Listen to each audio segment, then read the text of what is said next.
All right. Well, we're welcoming Salleigh Grubbs to the program today. She is one of the candidates heading into the Georgia Republican State Convention. Salleigh, it's great to have you.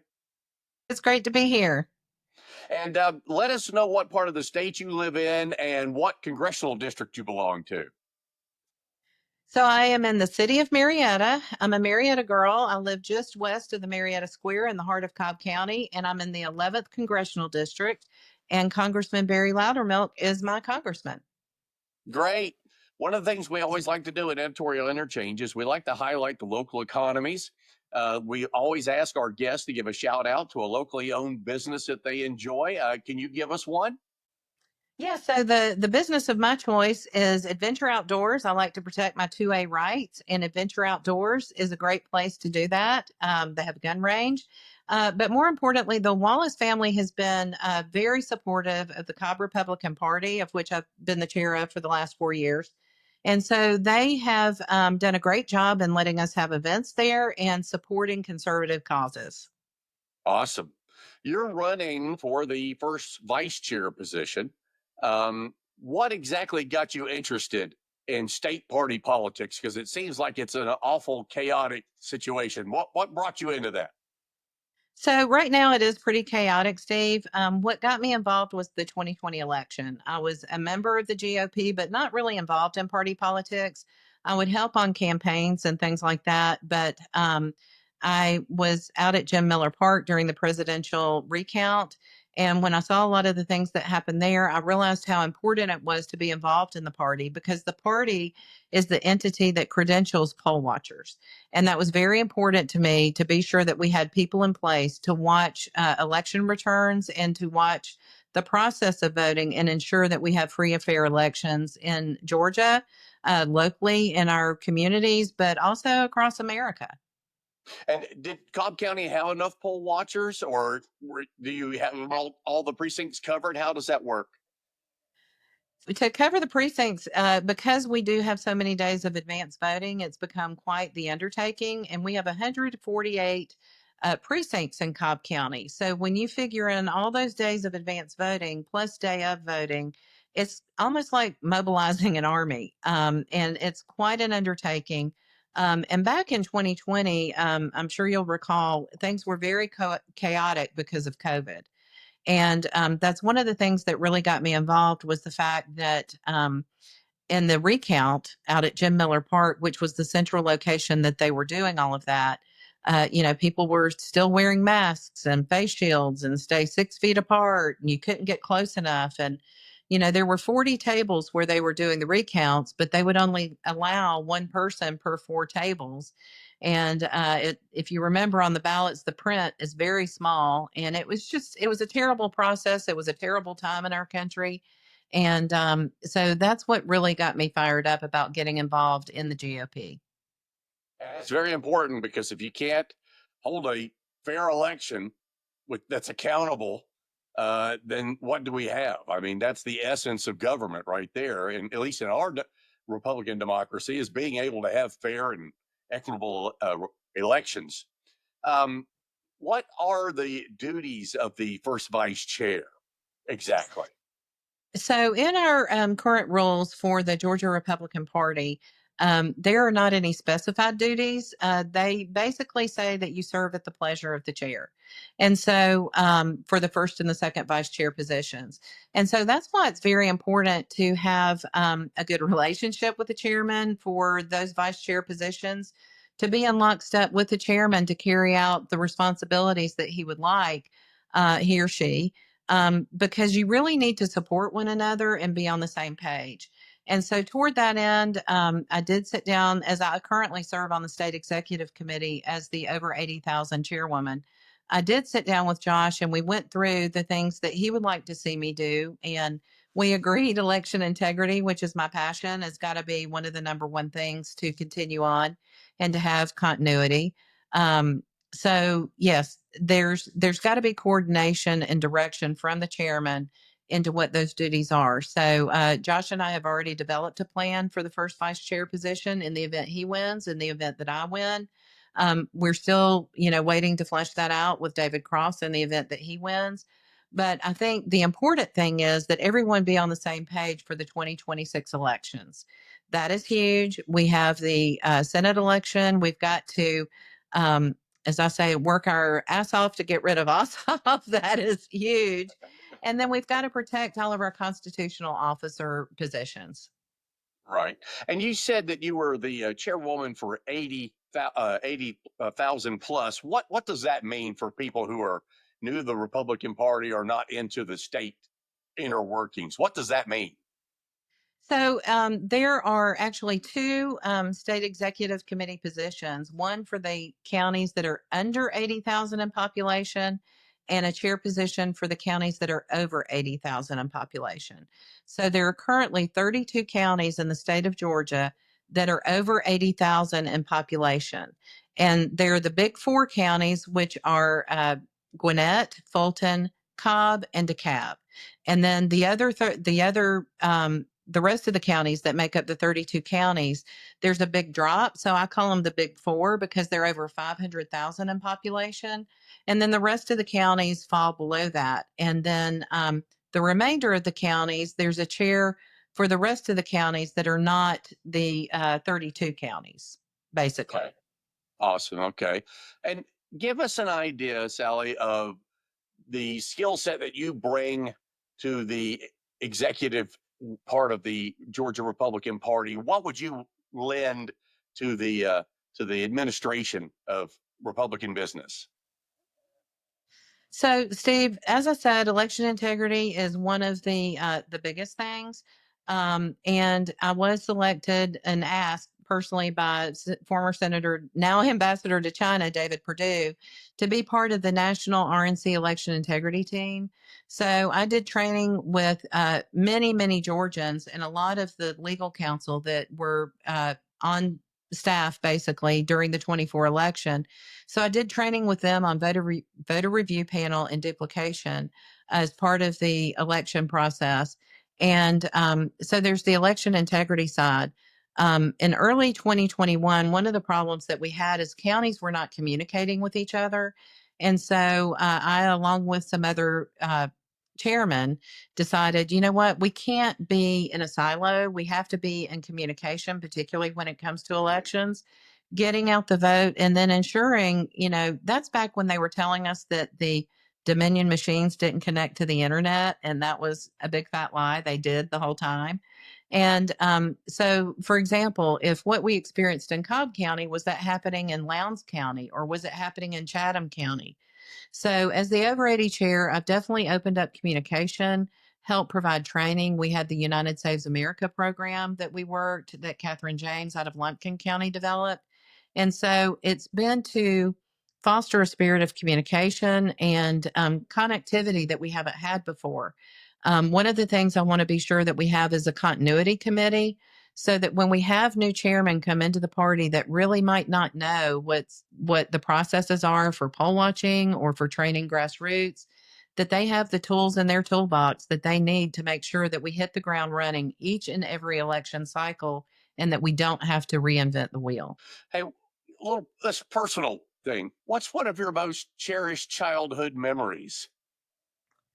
Oh, wow. One of my cherished childhood memories, I would have to say, is although I'm a Cobb County girl, my mother's from South Georgia. She passed away this past July, but she was from Montgomery County, Georgia. She was born in a little community called Kibbe, right near Vidalia.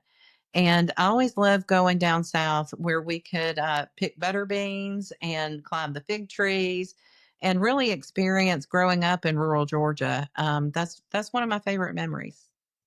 There's nothing like that rural life. I had a grandfather who farmed up in East Tennessee. Greatest summers of my life. I remember those days very, very well.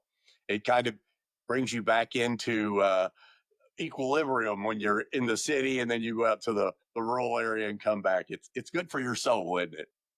It is walking barefoot in that Georgia sand, and going down to the river and jumping in a cool river on a hot summer day. I mean, those are the things that people write stories about, and I got to live that. Yeah.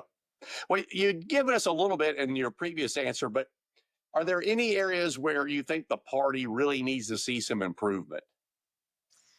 Yeah, it's hard after being the chairwoman in Cobb for 4 years, and then you have someone new come in and you hear all of their ideas and you're like, well, yeah, you can give that a try, but let me tell you why it won't work. And so sometimes you can be cynical, but that's why in Cobb County, we have a term limit. And I think the term limit was really a good thing because we need fresh ideas. We need younger people involved. We need to, in business, and I'm a businesswoman, I'm in the manufacturing industry, and you never go into business without having an exit strategy. And you've got to have that continuation of things, but you also need the fresh new ideas. And so I think in the Republican Party, we do need those fresh new ideas. And, I know there's some things about, hosting high dollar events and that kind of thing. We do have to raise money. That is a crucial element. But we also have to be sure to include everyone and make things so that people feel like they have a seat at the table. And people will come to me and say, "Well, why don't you do this or why don't you do that?" And I say, "You know what? That's a great idea. Can I have you chair that committee?" And so they'll either go, "Oh man, that's great. I'm so honored," or they'll say, I'll get back to you on that. So we have to give people the opportunity to get involved. You have the gift of delegation, I see. That's a good thing to have. Absolutely. Hey, what are some of the things that you think the party is doing right on target? What that they're really excelling at? I would say that the party is definitely excelling and involving the ancillary groups. In 2020, there's a lot of skepticism when I became chair in 21 about some of the auxiliary groups. But now we have Greater Georgia that didn't exist before. I think Kelly Loeffler deserves a big shout out for creating Greater Georgia. Turning Point has stepped in and played a larger role. Tea Party Patriots has played a big role because the thing is that we're at the point in time in history where nobody can do it on their own. Number one, and this is a big one for me, is that we need to realize that God is in control and that He's got to fix things in this country. And so I rely a lot on my faith, but also as far as the party is concerned, I think they did the right thing this year or this past election cycle by involving some of these other groups that bring additional resources. What do you, as a Republican and as somebody who's been in a Republican leadership capacity, expect from Republican elected officials? So I expect them to actually engage in their districts. We were talking about this. Actually, I was in Forsyth County last night and I had a conversation with some folks about elected officials. And I think one of the things is, as far as on the federal level, when you have congressmen and senators, sometimes they forget to come back and really get in touch with people to see what the home fires are burning. What do these people want? So I think town halls are very effective and they're very necessary. And I think from elected officials on the state level, they've got to involve people more in letting them know what legislation is coming down the pike.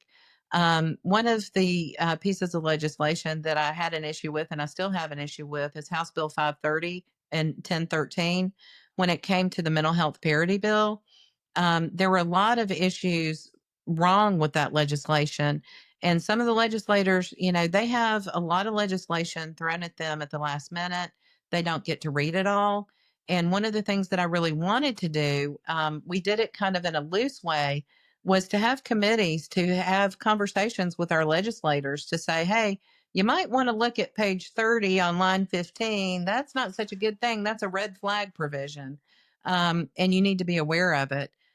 So I think they need to be more aware of what's in legislation that they're looking at passing. And I think that the citizens have a right and very much so an obligation to make their legislators aware of that. And it's really amazing that they can actually get away in the General Assembly with throwing almost brand new bills in at the last day and the last minute and then have a vote on it. It's just it's a shame in this day and age that they can get away with that. Steve, that's so true. And there's someone who I don't necessarily align with politically, who's a Republican, who is one of our elected officials. And I'll never forget. I had a breakfast, hosted a breakfast, and this person came and said, uh, "I got 8 of my bills passed, and yay, and this is great." And I'm like, sometimes you need to brag about what legislation you stopped, not what legislation you pushed through. And I think people forget we have so many laws on the books where the laws go completely disregarded. And I mean, if you look at the election, I always come back to election integrity issues. If you look at what happened with the consent order from 2020 and the things that happened that should never have happened, sometimes you've got to stand up and defend um, not doing things sometimes rather than doing things. Right, right. Um, Tell us about the most influential person in your life. Well, the most influential person in my life would be my relationship with Jesus. So that's definitely the number one thing. But I know that's not the answer that you're looking for. I would say the most influential person in my life would have to be my children. I have 2 sons, and they're both married, and I have 1 grandson. But they influence me greatly. I wouldn't be doing what I'm doing if it wasn't for the future of our community, our state, and our country. Because now that I'm an empty nester, I feel like we cannot leave our country in the state that it's in at this point in time. We have to do something for our children. So the most influential in my life definitely are my kids. As the country goes into the midterm elections, starts heading in that direction, and of course, we're all getting up in a tizzy about that every time it comes around because obviously the party opposite the president seems to do a little better on midterms. What would you consider success for the Georgia Republican Party heading into the midterms? What would your definition of success be? My definition of success is that we have got to flip the seat for the Senate. We have to have a good candidate who can beat Ossoff. That's number one. And then the rest of our constitutional officers, we need Republicans elected from the top to the bottom. We need to retain all of our congressional seats. And that sometimes makes me a little bit nervous at looking who's going to be running for the Senate seat. Maybe there's someone in Congress who, I mean, we already know Mike Collins is going to run and Betty Carter and that kind of thing. So, whatever happens, we also have to retain those seats. Success to me, also, given the current state of affairs within the party, is for everyone to lay down the keyboard warrior tactics and the false accusations that happen, and for everybody to work together for a common cause. I mean, we know that we have the votes in Georgia to keep it red. The issue is getting people out to vote. And unfortunately, when there's so much vitriol and things like that, there are people that just throw up their hands and they walk away. And so, one of my goals is also to engage people and re engage people with a spirit of servant leadership, number one, because I do believe in servant leadership. And number two, to make sure that those people that think, well, I might be in a rural mountain community, we're safe here. Everybody in Georgia needs to realize that no one is safe. I mean, look at Fayette County. When I was there for the breakfast not long ago, and I feel like you guys in Fayette really have a target on your back. And I was listening to your school superintendent, who's a great guy. I really enjoyed what he had to say, but I listened to the statistics of the being one of the best places to live and best schools and all the best, best, best. Well, if you recall, they did that to Gwinnett County and they did it to Cobb County. And look at where we're at now. So you have to be able to also have influence on your local commission to be sure that they are not growing housing to a point that you lose the best of positions. Right, right. Good points. Um, in internet social circles, there's been a little bit of tribalism going into this election, primarily related to the chairmanship position. Do you fall on either side of that, or are you playing neutral in this issue? As far as what my choice is, Yes. I mean, I know some people are actively taking a side. Uh, Others are just saying, I'm staying out of it. I'm going to work with whomever. What would your position be? Well, my position is I'm going to work with whoever is elected. I will tell you that. Um, that's without a doubt. And I've had to work with some people that, are very difficult to work with. I'm going to work with whoever is elected because my obligation is to the delegates who elect us. And so I'm very steadfast in that. I'm a person that I'm going to do what I say I'm going to do, and I'm not going to do what I say I'm not going to do.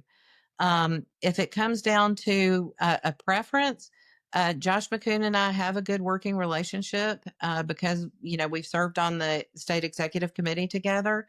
And I dare say that if Josh McCoon had become the Secretary of State, what happened in 2020 would never have happened. So I think a lot of people need to reflect on that as well. I do believe politically that Josh, going back to his time in the Senate, was one of the most conservative senators that we ever had. And so I know Josh better. I have worked with David Cross. Um, and I'm very concerned about where we're headed as a party. And so I'll leave it there. Okay. And we've discussed a lot of different varied things. Is there anything that we haven't discussed in this interview that you think we need to bring up? And I'll give you the floor to say anything that you want to say related to the party, the convention, whatever you want to say. Thanks, Steve. I appreciate that very much. And I don't have anything prepared, but here's what I would say what really weighs on my heart. One of the reasons why I stood behind Josh McCoon when he ran in 2023 was his commitment to stand behind the alternate electors. And that is a very critical thing that I want everybody who watches this to realize is that we saw a time in 2020 where people, definitely with what happened January 6th and things like that, where there was a lot of political persecution, and we only have a very short window of time that we can ensure that President Trump's agenda is effectuated from the White House down to a tiny house. And so it's my goal to help effectuate President Trump's policies, and I want everyone to realize that we've only got a small window of time to make sure that that happens. And everyone needs to be involved and engaged and put petty politics behind us and realize that we have a country to save. And we only have that amount of time to help President Trump. And regardless of where people fall, don't run away, don't walk away, stay involved and help us save America. Well, if people want to follow what you're doing, and if you've got a site that's talking about your candidacy at the state convention, how can they find you? So here's my card, and it's called rallywithsalleigh.com. So if you follow my website at rallywithsalleigh.com, I'm also on X at GAGOP over 80K chair. I'm on X there. But I would really love to hear from people, and pretty easy to reach. Well, Salleigh Grubbs, thank you so much for taking the time and sharing with us. And we wish you the best going into the convention. Thanks, Steve. I appreciate it. Hey, thanks for joining us for the interview with Salleigh Grubbs. Please like and subscribe, share all of our content. We depend on you. We're a new podcast just starting out, and we're trying to do the most unbiased interviews that we can possibly turn out. And we hope you're enjoying them. We love doing the long form format. It gives you a more in-depth look at the people we're interviewing. So please share it with your neighbors, share it with your friends, and we'll see you on the next interview.